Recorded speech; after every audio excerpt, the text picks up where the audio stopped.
ఏడవ కుంభము ఏంటి చెప్పండి? నీటి కుంభము, వాటర్ గేట్. చూడండి, పోయిన వారం మనం ధ్యానించుకున్నాం దార యొక్క కుంభము. దార అంటే నీళ్ళే కదా, రైట్? నీటి కుంభం అంటే కూడా నీళ్ళే, అవునా కదా? దార కుంభము, నీటి కుంభము. చూడండి బిడ్డారా, ఈరోజున మనము నీటి గుమ్మాన్ని గూర్చి మనము నేర్చుకుంటున్నాం. చెప్పండి, ఏ గుమ్మము? నీటి కుంభము. చూడండి దేవుని బిడ్డారా, ఈ యొక్క నీటి గుమ్మము చాలా ప్రత్యేకమైనటువంటి గుమ్మము. ఈ నీటి గుమ్మము నిజముగా మానవునికి నీరు అనేది ఖచ్చితంగా అవసరం. చూడండి, ఈ యొక్క నీరు అనగా వాక్యానుసారం మనం అర్థం చేసుకుంటే నీరు అనగా వాక్యమై ఉన్నది. ఆమె హల్లెలూయా చెప్పండి, ఏమై ఉంది? నీరు అనగా వాక్యమై ఉన్నది. చూడండి, విశ్వాస జీవితంలో, క్రైస్తవ జీవితంలో ఈ యొక్క వాక్యం అనేది చాలా ప్రాముఖ్యమైనది. క్రైస్తవ జీవితానికి మనం బ్రతకాలంటే, మనం నడవాలంటే, మనం జీవించాలంటే, మనం నడిపించేది, మనం బ్రతికించేది, మనల్ని పోషించేది, మనల్ని కాపాడేది ఏంటి చెప్పండి? చెప్పండి గట్టిగా. అనుమానం ఉంది ఏమన్నా? లేదా? మరి గట్టిగా చెప్తలేరు, కరెంట్ పోయిందనా? గట్టిగా చెప్పండి ఒకసారి, గట్టిగా. ఏంటి చెప్పండి? వాక్యమే. నీ వాక్యమే నన్ను బ్రతికించను. నీ వాక్యము నా పాదములకు దీపమైనది. నీ వాక్యము చుంటి తేనె దారుల కంటే అది నా యొక్క జీవానికి, నా నాలుకకు ఎట్లున్నది? మధురముగా ఉన్నది. ఆమేన్, హల్లెలూయా, హల్లెలూయా. నేను నోరు తెరిచి దాన్ని భక్షించినాను, అది నా నాలుకకు ఎట్లుంది? ఎట్లుంది? ఎట్లుంది? ఎట్లు చెప్పండి గట్టిగా. అది చుంటి తేనె కంటే అది ఎంతో మధురముగా ఉన్నది అని భక్తుడు ఎవరన్నారు? హెజ్కేలు అన్నాడు. హల్లెలూయా, హల్లెలూయా. నేను దాన్ని భక్షించినాను, నేను నా నోటి దాన్ని భక్షించినాను, దాన్ని తిన్నాను. నేను తింటే అది నా నోటికి ఎట్లుంది? మధురముగా ఉన్నది. హల్లెలూయా.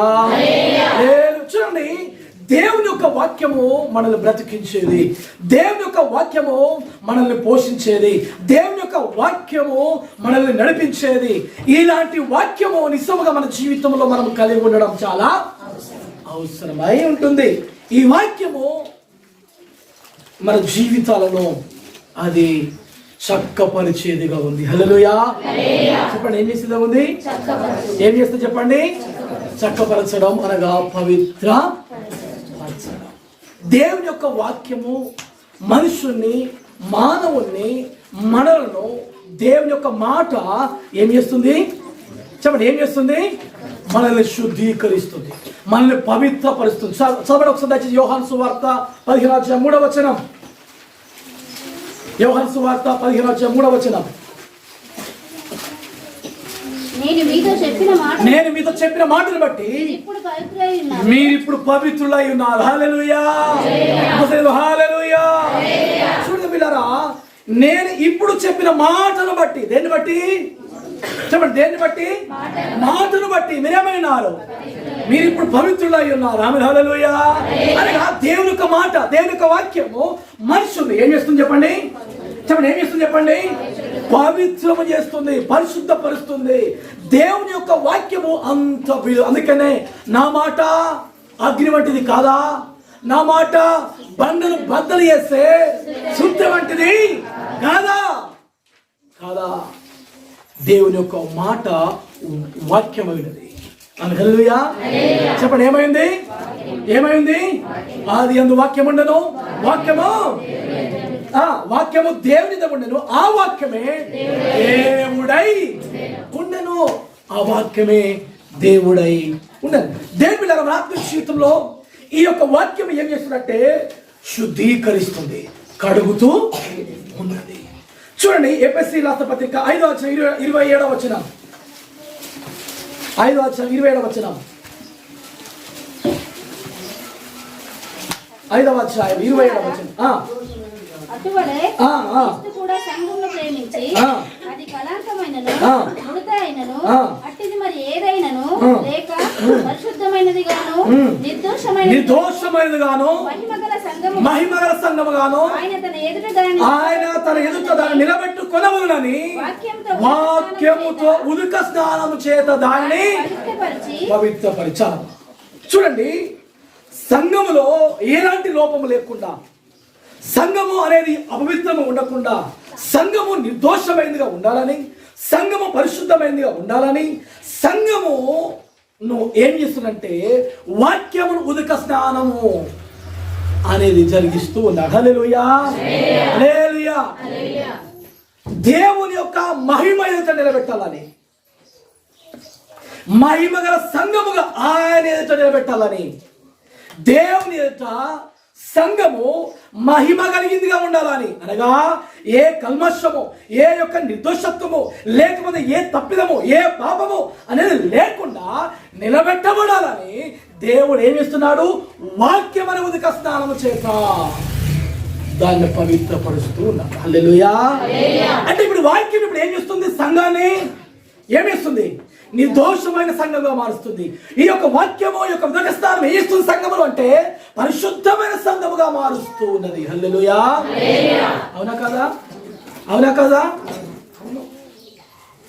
దేవుని బిడ్డలారా, మరి దేవుని యొక్క వాక్యం సంఘాన్ని శుద్ధీకరించాలని, సంఘాన్ని నిర్దోషమైన సంఘముగా, మహిమ కలిగిన సంఘముగా ఆ దేవుని ఎదుట నిలబెట్టాలని దేవుడు ఇష్టపడుతూ ఉన్నాడు. హల్లెలూయా.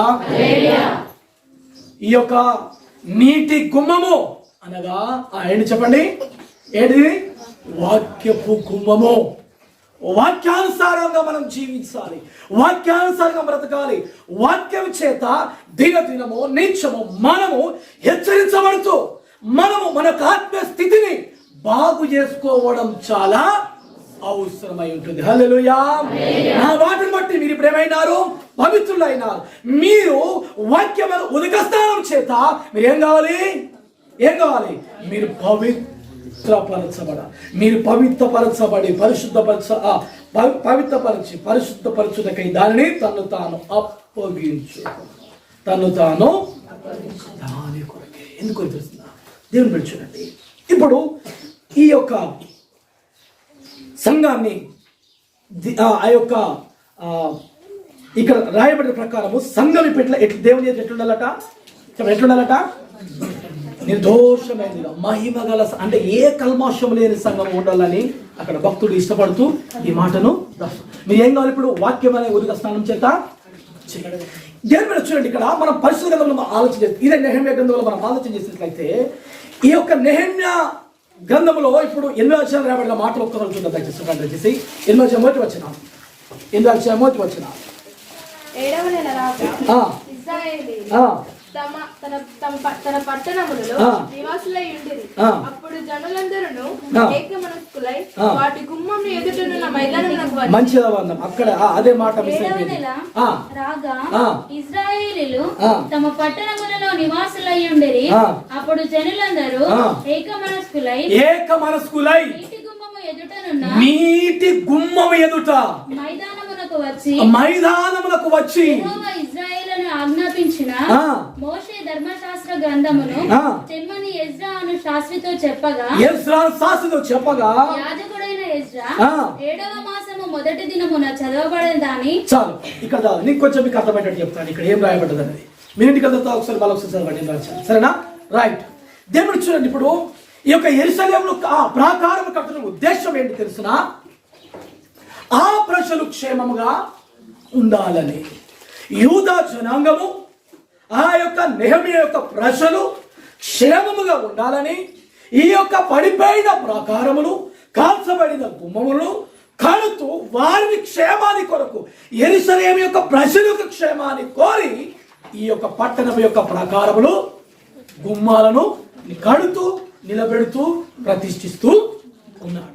అయితే ఆ రోజున ఏమి జరిగిందంటే, ఎజ్రా అయ్యా మీ కొరకు మీరు క్షేమముగా ఉండాలని యొక్క గుమ్మములు యొక్క ప్రాకారాలు కట్టబడ్డారు. ఇప్పుడు మీరు కూడా ఏం కావాలంటే మీరు ఇప్పుడు మారాలి. హల్లెలూయా, హల్లెలూయా. ఇప్పుడు మీరు ఏం కావాలి? మీరు మారాలి. మీరు మార్పు చెందాలి. మీరు ప్రాచీన జీవితాన్ని బ్రతకద్దు, మీరు పాపపు బ్రతుకులు బ్రతకద్దు. మీరు ఇంతకు ముందు మీ తండ్రులు, మీ పితరులు ఇలాంటి జీవితాన్ని జీవించినారు కనుక ఇప్పుడు మీరు కూడా మీ జీవితాన్ని బట్టి ఈ యొక్క ప్రాకారములు ఏమైనవి కూరదొరబడ్డాయి, పడగొట్టబడ్డాయి గనుక ఇప్పుడు మీరేం కావాలి? మీరు మారాలి అని ఎజ్రా అక్కడ నిలబడి నీటి గుమ్మము దగ్గర నిలబడి ధర్మశాస్త్రాన్ని ఎత్తిపట్టి వాక్యాన్ని ఏం చేస్తున్నాడు?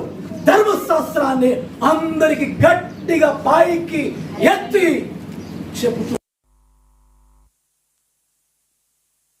హల్లెలూయా బోధిస్తూ ఉన్నాడు. నెహెమ్యా ప్రకటిస్తూ ఉన్నాడు, మీరు పాపంలో జీవించద్దు, మీరు నిర్దోషమైన బ్రతుకులు బ్రతకాలి, మీరు పరిశుభ్రమైన జీవితాన్ని జీవించాలి. మీరు గతకాలం ఇలాంటి జీవితాన్ని జీవించినారు, ఇప్పుడు మీరు వాక్యానుసారంగా జీవించాలి అని నీటి గుమ్మం దగ్గర నిలబడి ఏం చేసినారు?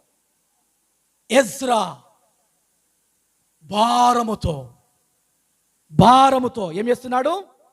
గొంతెత్తి తాను చెబుతూ ఉన్నాడు. హల్లెలూయా. 10వ వచనం ఒకసారి చూడండి దయచేసి. 10వ వచనం.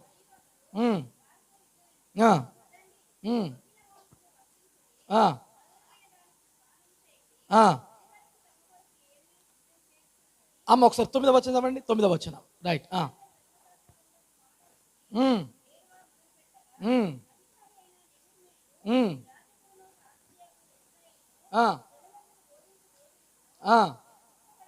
చాలా చూడండి బిడ్డలారా, ఈ యొక్క నెహెమ్యా వారి జీవితంలో వారికి బోధించినప్పుడు ఈ జనులందరూ కూడా ఇప్పుడు ఏమైనారు?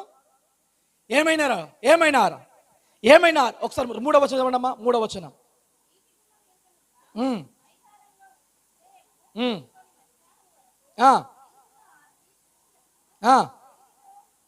అమ్మ 9వ అధ్యాయం 3వ వచనమేనా? ఒకసారి 9వ అధ్యాయం 3వ వచనం చదవండి అమ్మా.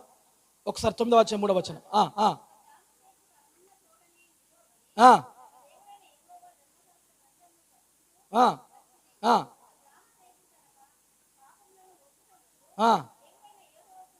దేవుడైన వారి యొక్క తమ పాపను ఒప్పుకొనుచు దేవుడైన యెహోవాకు నమస్కారము చేసినారు.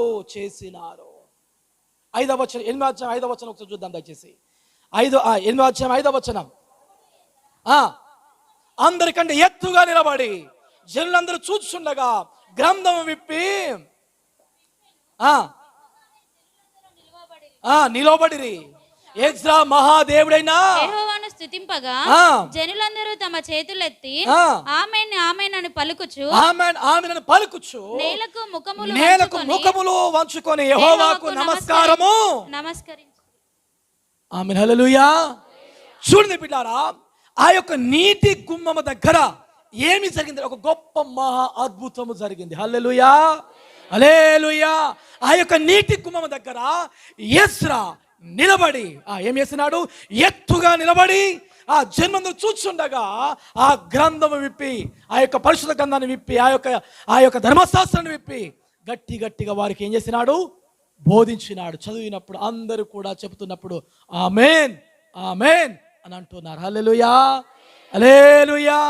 దేని బిడ్డలారా, నీ జీవితంలో నీటి గుమ్మం దగ్గర నుంచి దేవుని యొక్క వాక్యం వెలువడుతున్నప్పుడు, దేవుని యొక్క బలిపీఠం నుంచి దేవుని యొక్క వాక్యం బయలుపరచబడుతున్నప్పుడు, దేవుని యొక్క సేవకుడు నీతో మాట్లాడుతున్నప్పుడు నీ జీవితంలో నీ యొక్క స్పందన ఏరితిగా ఉంది. నీవు వాక్యానికి లోబడే వ్యక్తిగా, వాక్యాన్ని కలిగి, వాక్యాన్ని అర్థం చేసుకొని నీ తప్పిదాన్ని, నీ పాపాన్ని ఒప్పుకునే రీతిగా నీవు ఉన్నావా? నీ ముఖాన్ని నీవు నేల వంచాలి. వారి యొక్క ముఖములను నేల వంచినారు, ముఖమును దించుకొని వారు చేసినారు దేవునికి నమస్కారం అనగా వారికి తప్పిదములు వారికి గుర్తుకొస్తున్నారు. దేవుడు వాక్యం ద్వారా మాట్లాడినప్పుడు ఆ యొక్క ఎజ్రా వాక్యం ఎత్తి గట్టిగా బిగ్గరగా చెప్పినప్పుడు వారు చేసిన పొరపాట్లు, వారు చేసిన తప్పిదములు వారికి గుర్తుకొచ్చాయి. ఆమేన్ ఆమేన్ అని అంటున్నారు. అంత మాత్రంగా దేవునికి నమస్కరించేవారుగా వారు ఉన్నారు.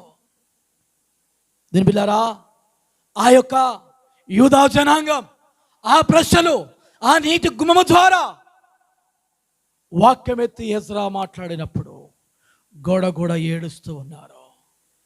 వారి యొక్క జీవితాలు దిద్దుకుంటూ ఉన్నారు, వారి బ్రతుకులు దిద్దుకుంటూ ఉన్నారు, ఏడుస్తున్నారు, ఎలుగెత్తి ఏడుస్తున్నారు, గట్టిగా ఏడుస్తున్నారు, బిగ్గరగా కేకలు వేస్తున్నారు, అరుస్తున్నారు. వారి తప్పులను బట్టి, వారి పొరపాట్లను బట్టి, వారు చేసిన ఆ యొక్క అపరాధ భావమును బట్టి వారి యొక్క జీవితంలో వారు కన్నీళ్లు విడుచుకుంటూ ఏడుస్తున్నారు. ఎందుకు తెలుసునా? దేవుని యొక్క వాక్యము వారితో మాట్లాడుతుంది. హల్లెలూయా, హల్లెలూయా. దేవుని యొక్క వాక్యం యొక్క ఉద్దేశం, వాక్యం నీతో మాట్లాడుతుందంటే నిన్ను పవిత్రపరచాలని, వాక్యం నిన్ను హెచ్చరిస్తుందంటే నిన్ను ఆ యొక్క వాక్యం అనే ఉదక స్నానం చేత నిన్ను ఆ యొక్క వాక్యం ఉదక స్నానం చేత జరిపించి నిన్ను దేవుని యొక్క ఒక మహిమ కలిగిన వ్యక్తిగా, మహిమ కలిగిన సంఘముగా నేను నిలబెట్టాలనే కదా. హల్లెలూయా, హల్లెలూయా. చాలా మంది జీవితాల్లో వాక్యం మాట్లాడుతుంటే, హెచ్చరిస్తుంటే నన్నే గురించి మాట్లాడతారు, నాన్నే దృష్టి పెట్టుకుని మాట్లాడుతాను అని కొన్నిసార్లు ఆ విశ్వాసులు కొన్ని సందర్భములో సేవకుని మీద అరిగిన సందర్భాలు, ఏడ్చిన సందర్భాలు, ఆ గుడికి రాకుండా మానేసిన సందర్భాలు లేవా? నేను ఇక్కడ సంగతి మాట్లాడతలే. ఎంతో మంది ఉన్నారు. మరి దేవుడు నన్ను హెచ్చరించినారు, నా జీవితాన్ని మార్చుకుంటాను. అసలు సేవకుడు ఎందుకు కొరకు చెప్పండి? ఇక్కడ సేవకుడు ఎవరి కొరకు? ఇక్కడ కాదు, ఎక్కడైనా ఎవరి కొరకు? మా కొరగా, విశ్వాసుల కొరకు అనుర్రి. మరి విశ్వాసులు తప్పిదమని చెప్పినప్పుడు వారికి చెప్పేటోళ్ళు ఎవరు? ఈయననే కదా. మరి చెప్పినప్పుడు అంత బాధ ఏమవుతుంది? ఆ బాధను దేవుని, అయ్యా నిజమే కదా, నేను చేసిన తప్పిదము నిజమే కదా, నువ్వు నాతో మాట్లాడినా, నేను దిద్దుకుంటున్నా. ఆమేన్, హల్లెలూయా. నీకు హల్లెలూయా. మీకు అర్థమైంది కదా. ఒక ఆయన అన్నాడు, నేను వాక్యం చెప్తూ లేచిన వాడు అన్న, నువ్వు నా కొరకే చెప్తున్నావు అని అన్నాడు ఆయన. అవును, నీ కొరకే చెప్తున్నా అని చెప్పిన. ఆమేన్, హల్లెలూయా. దేవుడు నీటి గుమ్మం ద్వారా మనతో మాట్లాడుతున్నప్పుడు మనం సరి చేయబడాలి. ఆమేన్, హల్లెలూయా. మనం సరి చేయబడాలి. కోపతాపాలు అవసరం లేదు, అలుగుడు అవసరం లేదు, ముఖం మీద కోపం అవసరం లేదు, ఇటు చూడకుండా అటు చూడకుండా పోవాల్సిన అవసరం లేదు. దేవుని యొక్క వాక్యానికి లోబడాల్సిందే. ఆమేన్, హల్లెలూయా. దేవుని యొక్క వాక్యానికి లోబడాలి. అదే అన్న, అదే ఇంటికి పోయినా, ఆయన బయటకు రాకముందే సొలొమోన్ అన్న ప్రైజ్ ది లార్డ్ అనుకుంటూ పోయినా, బయటకు వచ్చి అయ్యా రా అని చెప్పి లోపలికి మళ్ళా ఆహ్వానించినాడు, కూసులు పెట్టుకున్నాడు, ఓ 50 రూపాయలు కానుక పెట్టిండు, తిరిగి నన్ను పంపిండు. ఈరోజు వరకు ఫోన్ చేసి అన్నా అని అంటాడు. హల్లెలూయా. ఇప్పుడు కూడా ఫోన్ చేస్తాడు. నీ ఫోన్ మీరు కలుస్తలేదు, ఎందుకు కలుస్తలేదు అని వాళ్ళ కొడుకు అడిగిపిస్తాడు, మెసేజ్ పెట్టిపిస్తాడు. అన్న కలిపాడు, ఏ రాత్రి పడితే ఆ రాత్రి ఫోన్ చేస్తాడు. హల్లెలూయా, హల్లెలూయా. దిత్తుల ద్వారా, తన మార్చబడడం ద్వారా నాకు మధ్యలో స్వతంత్రం పెరిగింది, అధికారం పెరిగింది. ఆయన అన్ని విధాలుగా సలహాలు తీసుకుంటాడు, నేను కూడా అధికారపూర్వకంగా మాట్లాడుతాను. ఇంకా ఏది ఎడముఖం లేదు, పెడముఖం లేదు. హల్లెలూయా. సాఫ్ సఫాయి అయిపోయినాడు మనిషి, మంచిగా అయిండు. ఆమేన్, హల్లెలూయా.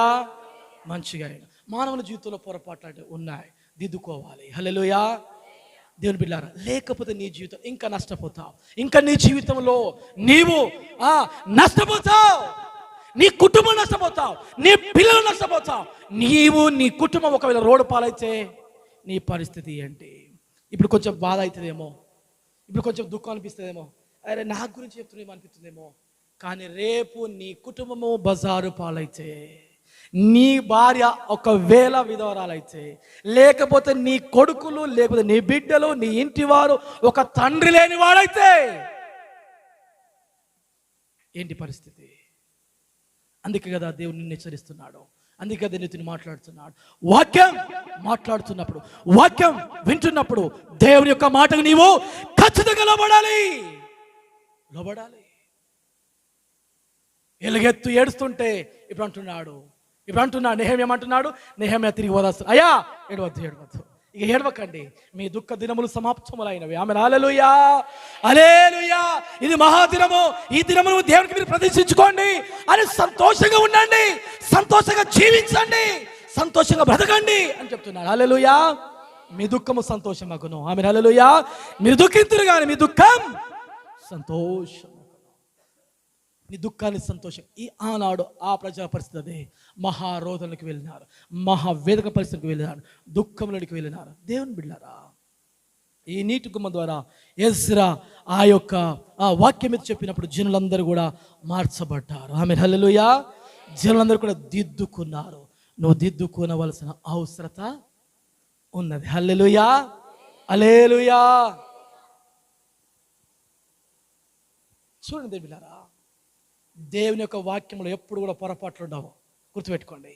దేవుని వాక్యాన్ని బాగు చేసిన వారు కట్టినట్లుగా మనము చూడము, దాన్ని సరి చేసినట్లుగా ఇంట్లో పొల్లైనను తప్పైనను లేదు. హల్లెలూయా. దేవుని యొక్క వాక్యంలో ఏమి లేదు, దాన్ని రిపేర్ చేయడము లేదు, దాన్ని నిలబెట్టడము లేదు. మీరు ఇప్పుడు వాక్యాన్ని ఎంతమంది గమనించారు? చదువుతుంటే గమనించి ఇప్పుడు చదవండి ఒకసారి. 3వ అధ్యాయం 26వ వచనం. ఏ 3వ అధ్యాయం? నెహెమ్యా గ్రంథం 3వ అధ్యాయం 26వ వచనం. చూడండి, అక్కడ చూడండి వచ్చేసి.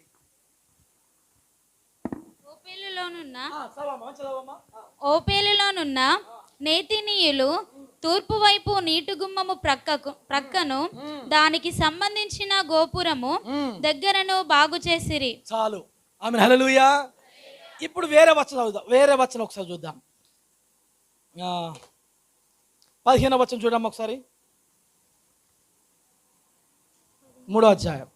అటు వెనుక మిస్మా ప్రదేశమునకు అధిపతి అయిన కొల్హేజీ కుమారుడైన షల్లూము దార యొక్క గుమ్మమును బాగు చేసి కట్టిన తరువాత ఇప్పుడు 13వ వచనం చదవమ్మా ఒకసారి.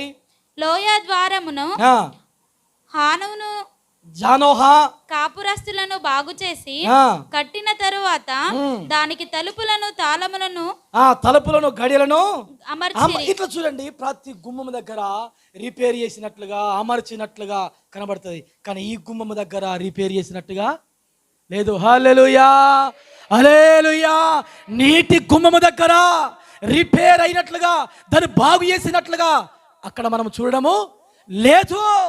దేవుని వాక్యం అంటే అంత చక్కగా ఉంటుంది. హల్లెలూయా. అది పడిపోదు, అది కాలిపోదు. అది ఎప్పుడు కూడా భూమి గతించిన, ఆకాశం గతించిన నా మాటలు ఎన్నడూనూ గతించవు. ఆమేన్ హల్లెలూయా, హల్లెలూయా. ఆయన వాక్యములు స్థిరములు. ఆయన వాక్యం స్థిరమైంది. ఆయన వాక్యం నిన్ను బాగు చేసిన తప్ప వాక్యాన్ని సరి చేసిన వాడు, వాక్యాన్ని బాగు చేసిన వాడు, వాక్యాన్ని కట్టిన వాడు ఎవడనో ఇంకా లేడు.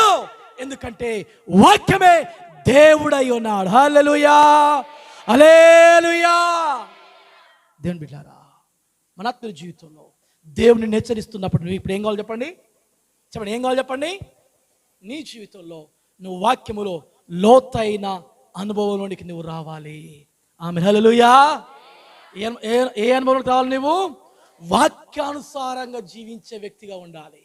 ప్రతి విషయంలో పుట్టింది మొదలుకొని సచ్చేదాకా, నీవైతేనేమి, నీ పిల్లల విషయం అయితేనేమి, నీ కుటుంబ విషయం అయితేనేమి, ఏ విషయమైనా సరే వాక్యానుసారంగా నువ్వు బ్రతకాలి. ఆమేన్ హల్లెలూయా. వాక్యానికి లోబడుచు, వాక్యానికి విధేయత చూపిస్తూ, వాక్యానికి భయపడుతూ నువ్వు బ్రతుకుతే నీ జీవితంలో దేవుని దీవించడానికి సిద్ధంగా ఉన్నాడు. హల్లెలూయా, హల్లెలూయా. నీవే సరిగా లేకపోతే, నీ ఊటనే సరిగా లేకపోతే, నీవే వాక్యానుసారమైన జీవితాన్ని జీవించకపోతే నీ సాక్ష్యం ఏమైపోతుంది? ఒక్కసారి నువ్వు ఆలోచించాయి. ఆమేన్ హల్లెలూయా. ఒక్కసారి చూడండి, యెహెజ్కేలు గ్రంథము 47వ అధ్యాయము.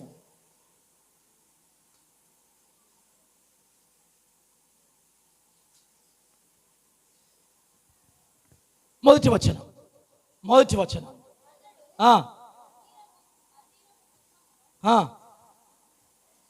అతడు మందిరపు గుమ్మమునకు నన్ను తోడుకొని వచ్చెను.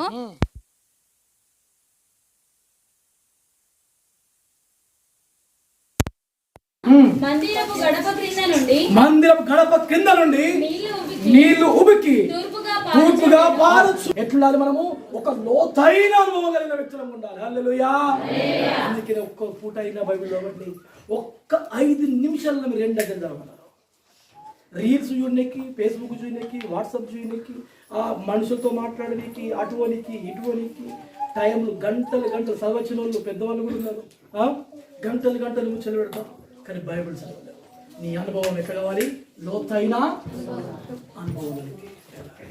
ఆమె హల్లెలూయా. చైన్ వచ్చిందనుకో నొత్తుని గంట చెప్పి కూర్చుంటా.